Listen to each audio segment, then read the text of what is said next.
গুঁড়া এইভাবে সাফ করতে করতে এই যে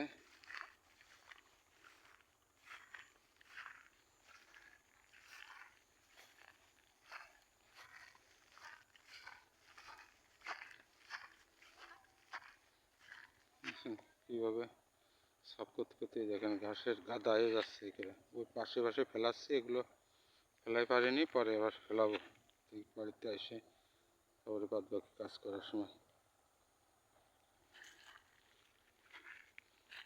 দেখুন হয়ে গেছে। আর এই পাশটা একটু এই আছে, আর সাথে করতে হবে।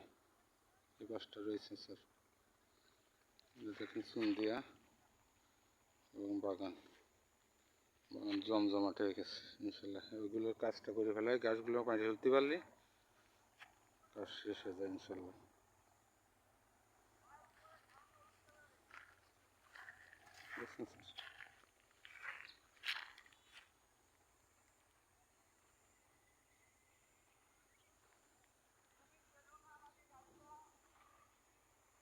স্যার